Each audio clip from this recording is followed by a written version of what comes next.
शिवसेना के बागी विधायकों का गुस्सा उद्धव ठाकरे पर नहीं बल्कि शिवसेना सांसद संजय राउत पर फूट रहा है। जी हां, एकनाथ शिंदे गुट के विधायक दीपक केसरकर ने 27 जून को संजय राउत पर हमला बोलते हुए ट्विटर पर एक पत्र लिखा। उन्होंने लिखा कि राउत एनसीपी चीफ शरद पवार के इशारे पर काम कर रहे हैं और वो शिवसेना को खत्म कर देंगे। दीपक केसरकर ने ट्विटर पर एक लेटर शेयर किया जिसमें कहा गया कि शरद पवार के आदेश पर संजय राउत पार्टी को खत्म करने की कोशिश कर रहे हैं। इसके साथ ही ये भी लिखा गया कि एनसीपी के नेता राउत के कंधे पर बंदूक रखकर फायरिंग कर रहे हैं। संजय राउत एनसीपी के लाडले हैं। एकनाथ शिंदे कैंप के विधायक हो या फिर मीडिया रिपोर्ट्स में राजनीतिक विश्लेषक, तमाम लोग शिवसेना की आज की हालत को लेकर जिम्मेदार संजय राउत को ठहरा रहे हैं। कई स्वतंत्र राजनीतिक विश्लेषकों की माने तो आज शिवसेना का जो भी हाल है उसके 90% जिम्मेदार अकेले संजय राउत हैं। उनका कहना है कि सामना में लेख लिखते लिखते संजय राउत ने 2019 के विधानसभा चुनावों के बाद महाविकास आघाड़ी यानी कि MVA सरकार की जो पटकथा लिखी उसका अंत शिवसेना के बिखराव के साथ हो रहा है। पिछले महाराष्ट्र विधानसभा चुनावों में बीजेपी शिवसेना गठबंधन को पूर्ण बहुमत मिला था, लेकिन शिवसेना ने अपना मुख्यमंत्री बनाए जाने की जिद पकड़कर बीजेपी से नाता तोड़ लिया था। कहा जाता है कि संजय राउत ने पार्टी प्रमुख उद्धव ठाकरे को यह भरोसा दिलाया था कि अगर बीजेपी शर्त नहीं मानती है तो वो उद्धव ठाकरे को कांग्रेस एनसीपी के समर्थन से मुख्यमंत्री बना देंगे और उनका यह ख्वाब पूरा करवा देंगे। राउत ने 106 सीटें जीतने वाली बीजेपी को दरकिनार करते हुए 56 सीटों वाली शिवसेना के अध्यक्ष को महाराष्ट्र का मुख्यमंत्री तो बनवा दिया, लेकिन उसकी बड़ी कीमत पार्टी को अब चुकानी पड़ रही है। शिवसेना के कुल 55 विधायकों में 2/3 से ज्यादा बागी हो चुके हैं। यह आंकड़ा पार्टी तोड़ने के लिए जरूरी दल बदल कानून की शर्तें पूरा करने को काफी है। कहा तो यह भी जा रहा है कि उद्धव ठाकरे की सरकार तो जा ही चुकी है, बस औपचारिक अनाउंसमेंट होना बाकी है। शिवसेना के सामने सबसे बड़ी चुनौती है शिवसेना को ही बचाना। एकनाथ शिंदे गुट ने शिवसेना संस्थापक बाला साहब ठाकरे के नाम पर अपनी नई पार्टी का नाम रखने का फैसला तक कर लिया है, शिवसेना बाला साहेब ठाकरे। बाला साहेब ठाकरे मुख्यमंत्री उद्धव ठाकरे के पिता थे।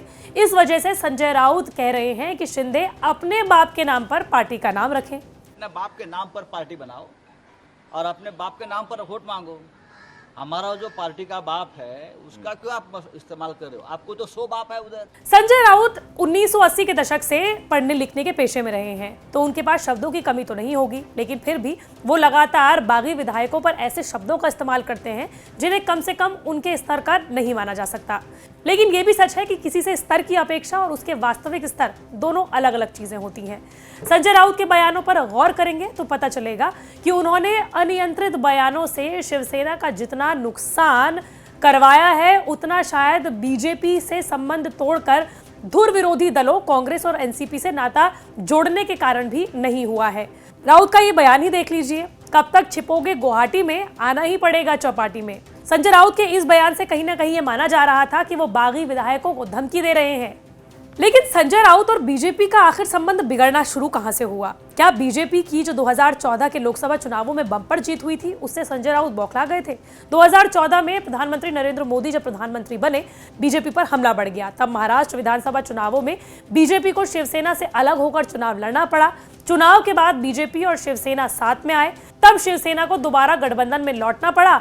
बीजेपी शिवसेना सरकार में देवेंद्र फडणवीस मुख्यमंत्री बनाए गए। फिर भी सामना में बीजेपी के खिलाफ आग उगलने वाले लेख लिखे जाते रहे। 2019 के विधानसभा चुनावों के बाद बीजेपी के हिस्से 106 सीटें, जबकि शिवसेना को सिर्फ 56 सीटें आई।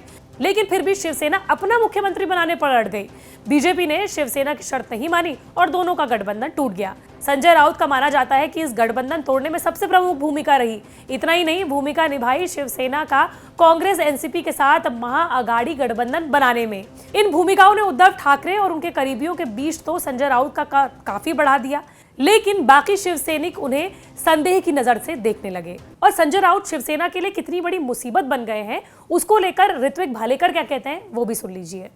जो बातें हम विधायकों से करते हैं ऑफ रिकॉर्ड, उसमें ये पता चलता है कि कहीं ना कहीं संजय राउत एक सांसद रहे हैं और वो सामना एडिटोरियल जो कि शिवसेना पार्टी का मुखपत्र है उसके संपादक भी कई सालों से रहे, बाला साहब ठाकरे के सबसे करीबी रहे हैं और पार्टी की भूमिका जब रखने की बात आती है तो बड़े बेबाक तरीके से वो हमेशा बात करते हैं, अपना संपादकीय लिखते हैं, लेकिन कभी भी जब केंद्र पर हो या नरेंद्र मोदी के बारे में हो या हिंदुत्व के बारे में हो, वो हमेशा से बड़े तीखे तेवर अपनाते दिखते आ रहे हैं। और कहीं ना कहीं इससे पार्टी अड़चन में आ रही थी, पार्टी के विधायक अड़चन में आ रहे थे, उन्हें टारगेट किया जा रहा था। दूसरी बात जो विधायकों से पता चलती है कि वो राज्यसभा के सांसद थे, वो कभी लोगों में से चुनकर नहीं गए थे और यही कारण है कि उन्हें लोगों को जवाब नहीं देना पड़ता था। ये बाकी जो विधायक है वो लाखों वोट लेकर जब लोगों से चुन के आते थे और पार्टी की जब भूमिका कहीं ना कहीं गड़बड़ाई नजर आती थी या हिंदुत्व को लेकर जब सवाल उठाए जाते थे तो लोगों का जो रोष है उसको इन विधायकों को सामने जाना पड़ता था, उन्हें उसका जवाब देना पड़ता था। तो ये भी एक कारण था कि संजय राउत जो है वो जब भी कभी पार्टी की भूमिका रखते थे या कभी भी मीडिया में बात करते थे, उससे ही इन विधायकों को हमेशा अड़चन आती थी। इस हाल के लिए न केवल बागी विधायक बल्कि पार्टी के कार्यकर्ता और समर्थकों के साथ साथ स्वतंत्र विश्लेषक भी संजय राउत को बहुत ज्यादा जिम्मेदार मानते हैं। वो अपनी दलील में कहते हैं कि राउत ने शिवसेना में रहते हुए शरद पवार का हित साधा है। उन्होंने शिव सैनिकों के इमोशंस को नहीं देखा, इस वजह से शिवसेना को आज इस हाल पर पहुंचा दिया है जिसे शरद पवार सबसे ज्यादा खुश होंगे। संजय राउत हर दिन अपने बागी विधायकों पर हमला बोलने से भी बाज नहीं आ रहे हैं। उन्होंने यहां तक कह दिया कि जब गुवाहाटी से 40 विधायकों के शव मुंबई आएंगे तब हम सीधे पोस्टमार्टम के लिए मुर्दा घर भेज देंगे।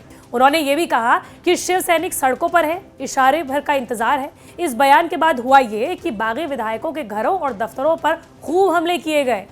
संजय राउत ये भी कह रहे हैं कि बागी विधायक कब तक गुवाहाटी में रहेंगे, मुंबई तो उन्हें आना ही पड़ेगा। वो धमकी भरे लहजे में कह रहे हैं कि बागियों की मुंबई आने की हिम्मत नहीं है। संजय राउत की कथनी और करनी दोनों ही इस वक्त शिवसेना के लिए सबसे बड़ी मुसीबतें बनी हुई हैं और यही वजह है कि कहा जा रहा है कि शिवसेना आज जिस मुसीबत में है उसकी सबसे बड़ी वजह संजय राउत है। लेकिन आपको इस पूरे मुद्दे पर क्या कुछ लगता है, हमें जरूर बताइए।